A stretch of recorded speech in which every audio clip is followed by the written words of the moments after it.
Welcome back, everybody. Rodrigo Fonador here with another episode of Asheville Real Estate News. I'm joined today by Ryan Howell, who's an investor and real estate agent here in the Asheville area, based out of Hendersonville.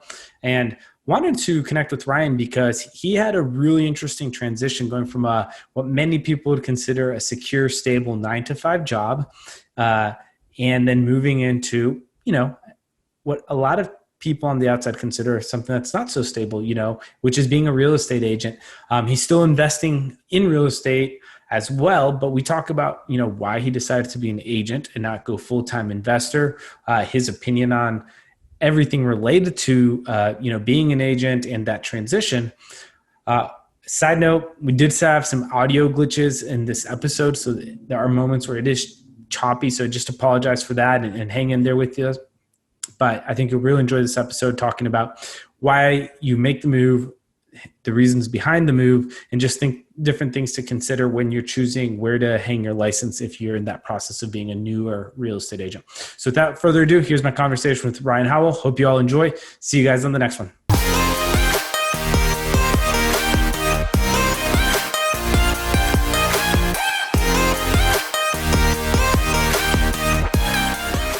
All right.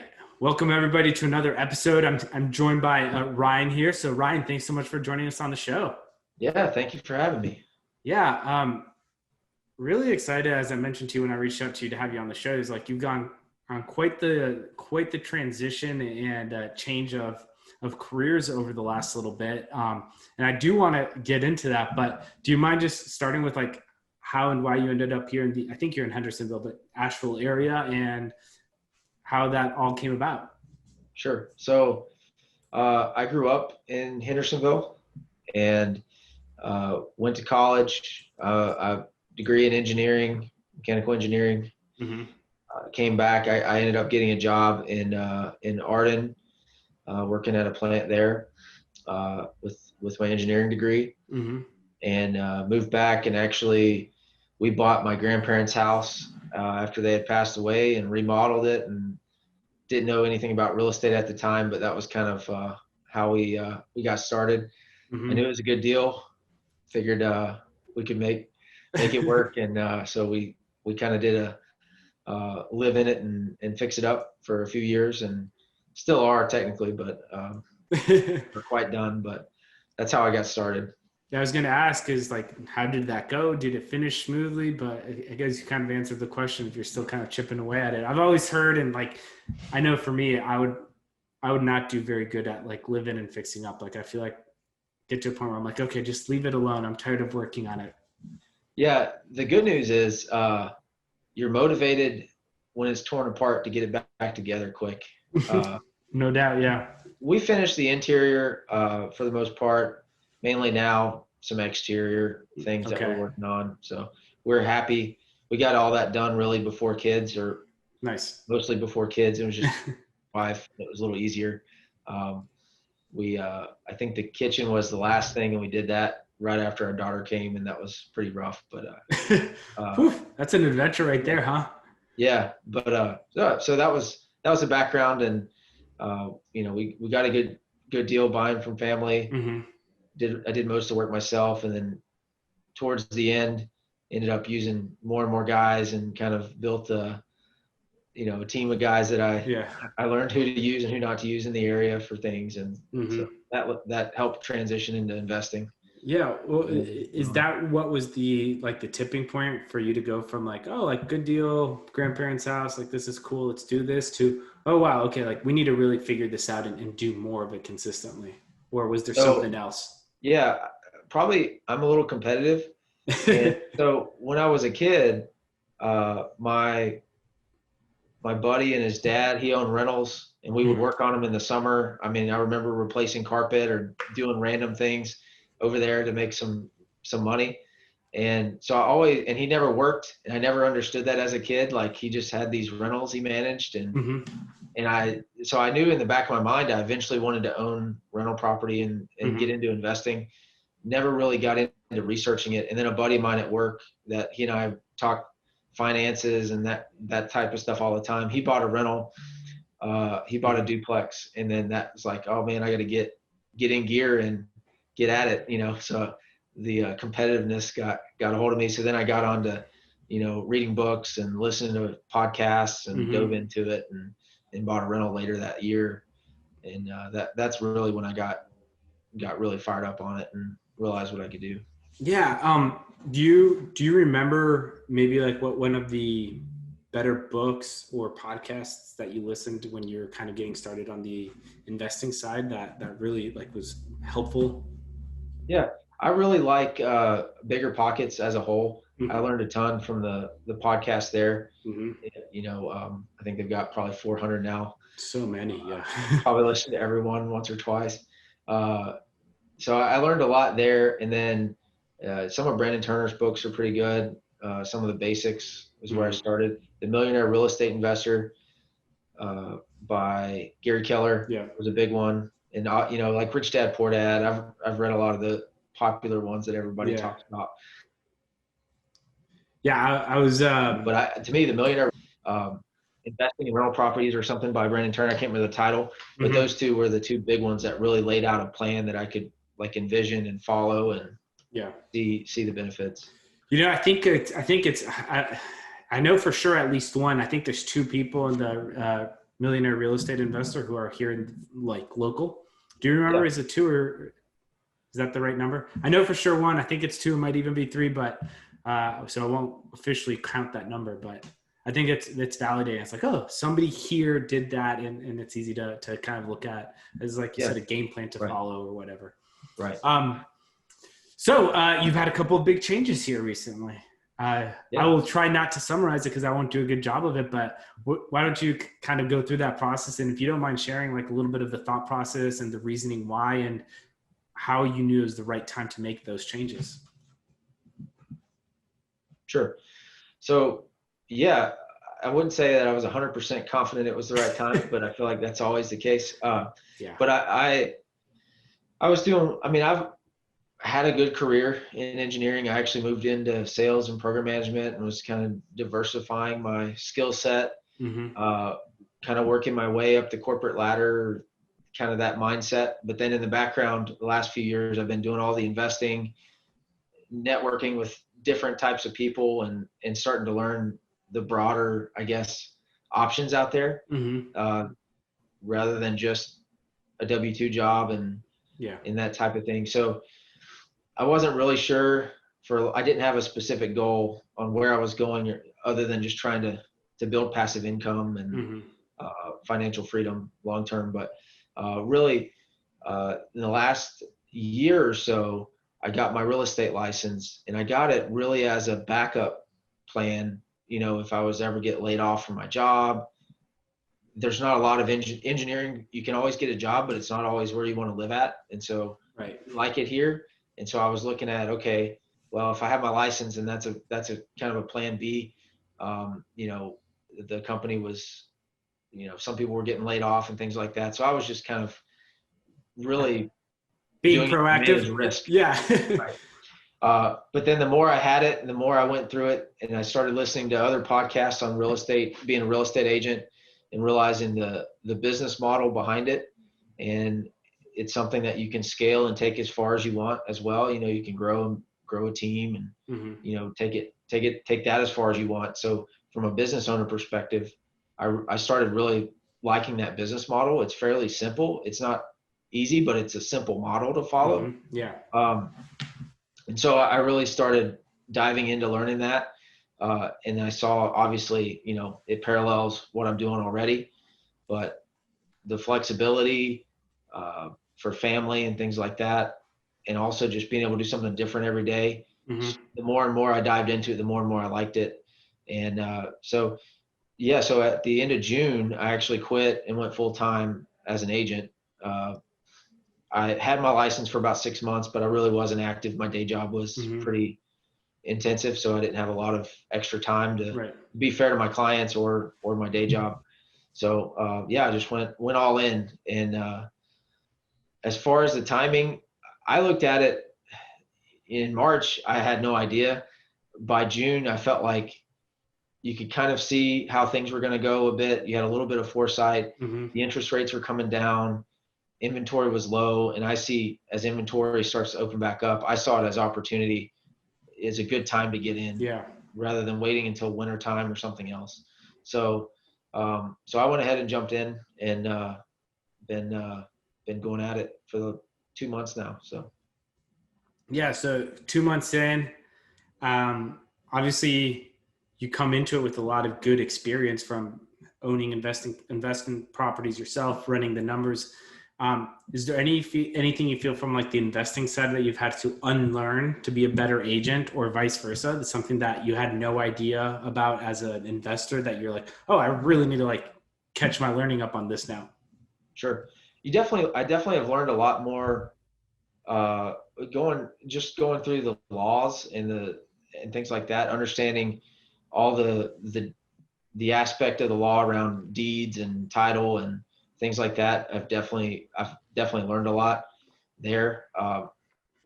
I would say I actually, so far, a lot of my business has come from investors, or kind of starting out investors wanting to house hack something or get their first rental property. And I can kind of speak to them from that side. And that's been really good, I think, and give them that perspective. And most of them have told me, like, there's not many agents out there that can help them, that understand what they're wanting. Mm-hmm. So that's been good. Yeah, I'm trying to think. One of the interesting thing is how dual agency works here. You know, a lot of people, you hear a lot of times, call a listing agent and do it that way to get a better deal. And it's actually sometimes more complicated and may hurt you in that case. It just depends. But I've learned some things around that can be, it can make it a little tricky sometimes. Well, what's the most important question to ask about dual agency then, if you're either a buyer or a seller? Yeah. So if you're a buyer and you call the listing agent, they cannot advise you or give you any insight, where if you have your own agent, they can kind of fill out how things are going with the other agent and understand the situation. And they can interpret, like they can give you gut feels or whatever. Right. And so the listing agent has to be very careful if they're staying ethical with it, to not, to not give you any information or advise you in any way. So I've actually got burned on that as an investor before, where I think I would have been in better shape making an offer with a separate agent. So that's one thing. It makes sense now, but I think as an investor, I didn't really see the benefit. I was kind of in the same boat as an investor. Didn't have a good agent. I felt like I knew enough. I didn't need my own agent, so I would just call the listing agents a lot. I've learned, I think now, some advantages of having your own agent, even if you know what you're doing. But no, I agree wholeheartedly. And like on stuff that, like, I'm not a big fan of looking for things on the MLS. But when I do, I'm always like, buyer's agent, I'm going through you, like, help me out because of that. Right. It's like, in my experience, when I've gone direct to list agent, I don't know, maybe it's like I didn't approach well, but I always felt like I didn't get the time of day in the same sense that, like, I feel like my buyer's agents that I've worked with do, because they come back with information. I was like, oh, I never would have gotten that out of somebody, or so it's I think it's a good fit for sure. So has there been like anything, a big surprise going full time, or has it kind of been what you expected? I know there's a lot of unknowns when you jump in, but being an engineer, I'm sure you probably did your best to like account for all of the possible unknowns ahead of time. I'm wondering if there's anything that snuck by you. Yeah, I think just I knew that I was going to be working a lot. I didn't understand the breadth of where this is more of an entrepreneurial thing, not just an agent, but just every hat you've got to wear. When I was doing investing, I would look for a property, then I get under contract. I wouldn't be looking at that time. I'd be focused on closing that deal and then getting it rented or rehabbed or whatever. And here, right, I mean, I have clients. You need to lead gen every day. Try to get business every day, and then take care of the clients you've got. You've got, potential clients in your pipeline. You're trying to work with, and you've got deals trying to close, and you've got, and you need to be doing everything, and then advertising. All the aspects of running your own business are at you all the time, and so you really could work 24/7 and still have more to do at any given time. So I think it's just getting in that mindset, Yeah. getting used to that and learning how to switch it off and be with family or whatever and balance and Have you found feeling that anything out. that's helped with that? Or do you feel like you're in a good place momentum wise with like balancing all the different pieces and getting tugged in all those different directions? I think so. I could do a little better probably. Right now, just trying to get going. I'm probably putting a lot of focus on the business and Yeah. neglecting other things a bit, but I see that as a shorter term thing. Well, it's Uh, seasons of life though, but right? Like I think that makes yeah, sense. trying to strike that balance. Why did you decide to do like going as a real estate agent instead of just going like full-time investing? Since you had done the investing, like what was your thought process, or maybe what were questions you asked yourself on making that decision? Yeah, that's a fair question. I've thought about, okay, do I just start doing mailing and wholesaling and getting my own deals? And I think you and I even talked about that. Versus do I try to go the agent route Mm-hmm. or what? I'm not at a point where I've got enough passive income. I can just pick and choose and Right. do whatever. To me, the agent was a very clear cut way to go. Plus, when I thought about it, I thought about kind of the clients I wanted to work with and help. And I really like helping new investors get started or just regular people get their first home and get out of the rent cycle or whatever, Mm-hmm. get into a home and kind of help them from the financial side Yeah. and the transaction side. So I think that kind of spoke to me and uh, that kind of drew me in. And I see still doing and investing as a piece of it, but Mm-hmm. I So guess the that's what investing kind of, side is still kind of like what it is, investing, and then you're just right. kind of switching around what your active income was. Is that kind of the thought process around it essentially? Yeah. No, what I was saying is like, so basically what you were like, just switching around what your active income was and focusing with investing still being what it was, investing as like a long-term strategy, and then using the agent route just to be like closer to what you wanted to do, but still being, quote unquote active income then. If that makes sense to phrase it that way. Yeah, exactly. Yeah. And I feel like you know, I, we live, I try to always kind of live below my means. And then if Yeah. I can grow my income significantly further than I can for a job, then Mm-hmm. that's that much faster than I can accelerate the investing side Right. too. What what was the process like for you to determine where you were going to place your license, and why did you end up placing it where you placed it? Yeah. So I placed it at Keller Williams, and you can do the math on all the different options, and see. To me, Keller Williams incentivizes if you want to really be a top agent, you cap at a certain point, and then you get 100% above that point. Mm-hmm. And so, if you have high aspirations and want to go far with it, Keller Williams is a good option. The other one that I considered was EXP, uh, and that's probably another good option. I knew the broker here at Keller Williams as well. So that, I spoke with him a good bit. Uh, so that added to it. Plus I've been reading, I read Gary Keller, Millionaire Real Estate Investor, but then I read Great Gary Keller, book. Millionaire Yeah. Real Estate Agent. I And thought so the I've been, millionaire real estate agent was better than the investor one for whatever it's worth.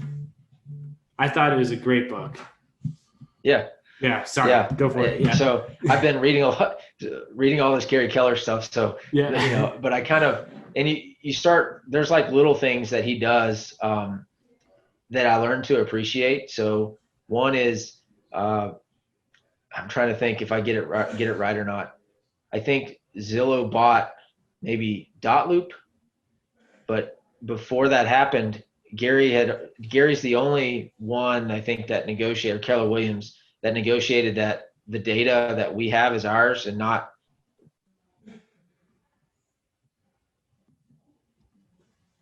Oh no, I Thing lost you when again. Zillow bought Dot Loop, they basically Yeah. bought your database and your Mm-hmm. data.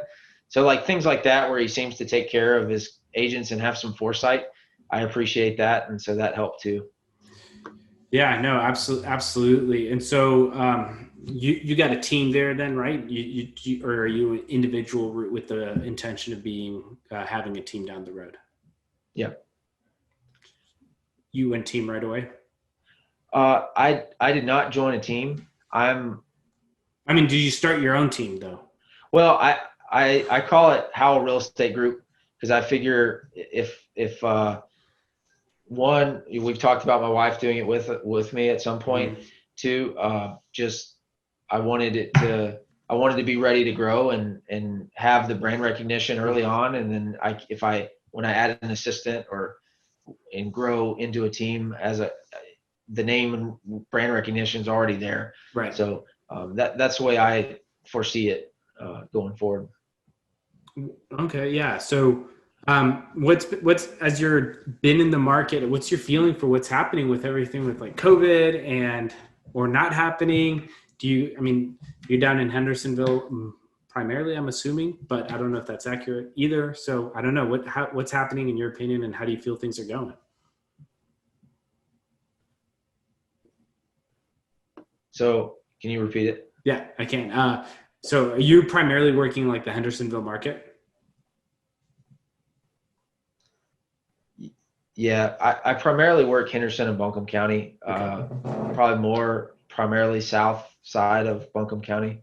Hmm. Um, and Henderson County. I mean, I'll go into Transylvania or even I have some deals in Swananoa.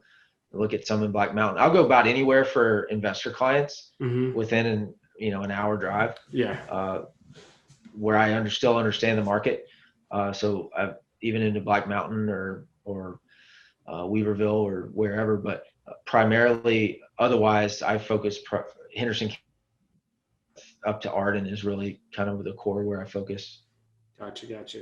Okay, cool. Yeah, it's I think the transition from that like classic what most people would consider a great 9 to 5 to an agent is really interesting, and wondering like what was the conversations that you had with people as you made that transition, and now that you're 2 months in, you know the market, you're having all these relationships.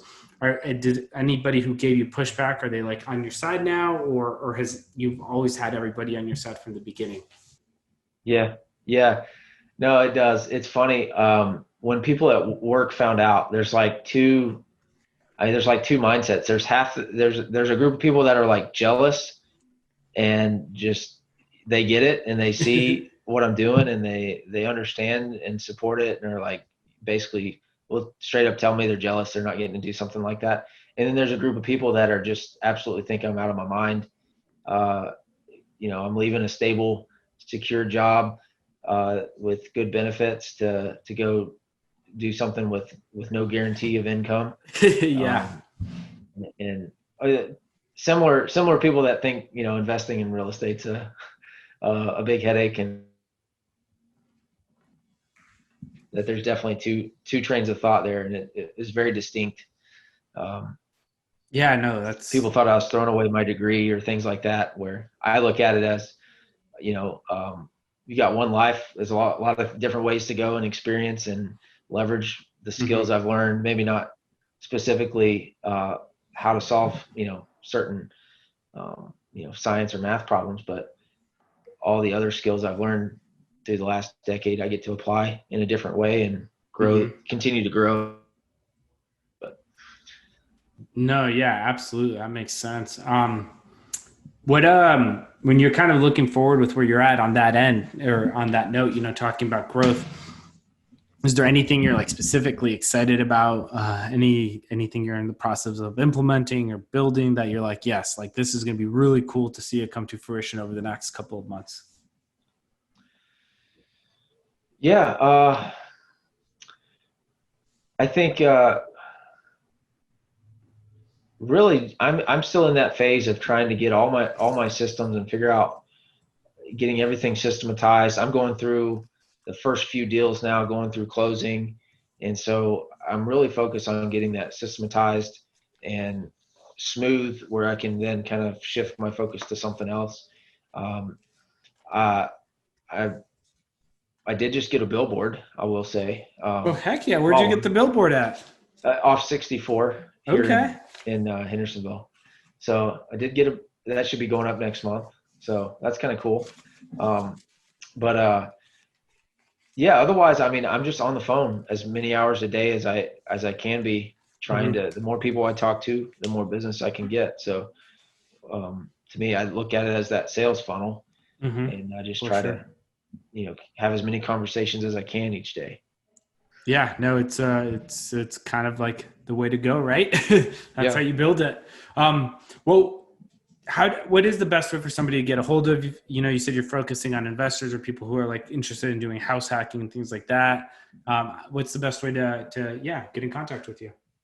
Yeah, I mean, reach out. I mean, I've got a Facebook page and everything like that, but you can email me at r.howell@kw.com or just call me 828-974-6818. Or, I lead the Henderson County group for Korea now. Oh, really? Last month. Yeah. Tom Boyd just retired and I took that over. Oh, wow. So, so anybody ever wants to get involved on the investing side as well, I lead that. But I'm more than happy to chat. Well, are there any, what's the program looking like if somebody's interested to join the Korea Henderson Group meeting? What do you guys have coming down the pipeline? Sure. September is managing contractors, and October is horror stories from like senior investors. So should both be interesting. Yeah. And you guys are doing those in person or Zoom, or what's your setup there? It is still via Zoom, especially September, probably October. We normally meet at Bay Breeze, and there's a back room that we have or a room there that we have reserved every month. But we're still trying to figure out what that transition back looks like. So we're actually meeting with the owner of Bay Breeze next week. So okay, we'll see how that goes. But yeah, for now, still via Zoom, and you can sign up on the Korea website for that if somebody's interested. Yeah, But, awesome. The best way is probably just give me a call or a text and get in touch with me via phone. Yeah, man. So any parting words or anything you want to talk about or share that maybe I didn't ask you about, or anything that's on your mind that we didn't touch on? No, I mean, well, maybe the only thing I would say is don't be afraid to get out of your comfort zone. I feel like I learned that with buying the first interesting experience too, but that's a different story. But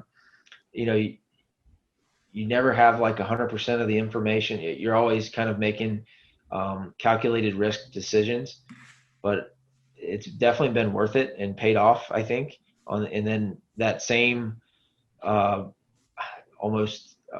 that same experience, once you kind of learn to live with that risk and uncertainty, gave me the tolerance to take the leap and do the agent thing. And I feel like it's definitely worth it to take some of those calculated risks. Yeah, no doubt. Calculated risk. I mean, that is, at least on the investing side, that is the name of the game for sure. So, man, really appreciate you joining us to talk about that transition of everything. It's exciting to see what's going to happen. I actually knew mainly to reach out to you because I saw one of your signs right by my house, and I drove by it the other day. I was like, oh, look at that. I don't think there's too many other Howells that have, or named a group or real estate team after themselves. So I'm gonna imagine that it was you, and it ended up being so. So it was kind of funny how that happens, and you never know. Like that one, as you said, the billboard and talking to people, you just never know that one conversation or that one interaction is going to be a doorway to something else. So I thought that was pretty fun. Yeah, no, that's cool. Yeah, but everybody else, thanks so much for tuning in. We do apologize for the audio issues. No idea what's going on. Just part of that new Zoom world that we're sort of working through. We'll try to do our best to clean it up, and hopefully you guys are able to get a lot of this conversation and kind of insight on transitions. So, but Ryan, thank you. Best of luck with everything. That's so cool about the Henderson group. That was a group I got a lot out of. So, excited to see what you do with it, man.